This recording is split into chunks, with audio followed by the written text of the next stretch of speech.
పంచాంగం ఈ ఉగాది పండుగ రోజు ఈ పంచాంగ శ్రవణం కనుక చేసినట్లయితే కలిగేటువంటి ఫలితాంశం చెబుతామని అందరూ కూడా శ్రద్ధగా వినండి.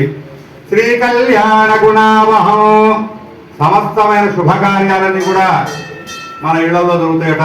ఈ రోజు పంచాంగం కనుక విన్నట్లయితే పెళ్లి కానటువంటి వారికి ఆడపిల్లలు కానీ మగపిల్లలు కానీ ఎవరైనా ఉన్నట్లయితే సమస్త కళ్యాణాలు శుభకార్యాలు జరుగుతాయి మన ఇళ్లలో.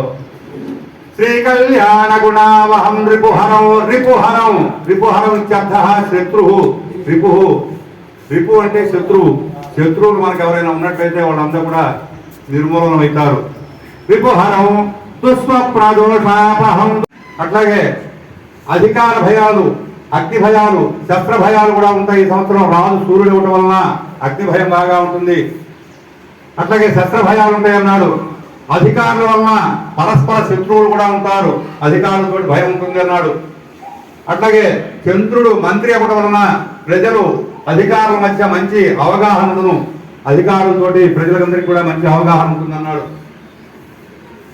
గో సంపదలు వృద్ధి చెందును, తెల్లని జాతి అంతా కూడా బాగా వృద్ధి చెందుతాయి అన్నాడు. గో సంపద, తెల్లని వస్త్రాలు, తెల్లని ధాన్యాలు కూడా సమృద్ధిగా పడుతాయి అన్నాడు.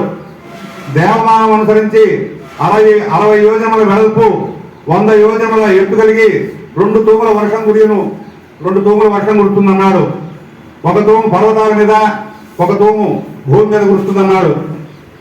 సముద్రం మీద తక్కువ, ఈ సంవత్సరం పర్వతాల మీద భూమి మీద ఎక్కువగా పడుతుందన్నాడు. 16 వీసాల పంటకు గాను 11 వీసాల పంట దిగుబడి బాగా ఉంటుందన్నాడు.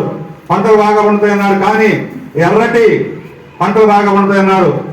ఆర్ద్ర నక్షత్రం పగటిపూట ప్రవేశిస్తుంది మధ్యాహ్నం పూట, ఆదివారం మధ్యాహ్నం పూట ఈ ఆర్ద్ర నక్షత్రం ఆర్ద్రకార్తె ప్రవేశిస్తుంది. కాబట్టి దివార్ద్ర సస్యనాశాయ, ఆర్ద్రకార్తె కనుక పగలపూట ప్రవేశించినట్లయితే సస్యాలకు కాస్త వృద్ధి తక్కువ అంటున్నాడు. వర్షాలు బాగా కురుస్తాయి అన్నాడు.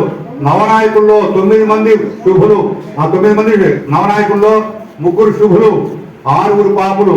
కాబట్టి పాపవ్యం ఎక్కువగా ఉంటుంది, శుభత్వం తక్కువగా ఉంటుంది. అట్లాగే 21 మంది ఉపనాయకుల్లో 11 మంది శుభులు, 10 మంది పాపులు. ఈ నవనాయకులు మరియు ఉపనాయకుల బలాబలను పరిశీలించిన ప్రజాపాలన సజావుగా ఉంటుందన్నాడు. ఉగాది నాటికి తొలకరి చినుకులు కురియును. ఈ వర్షలగ్నం సింహలగ్నం అవడం వలన దక్షిణ ప్రాంతం వారికి పురుగులచే భయంగా ఉంటుంది.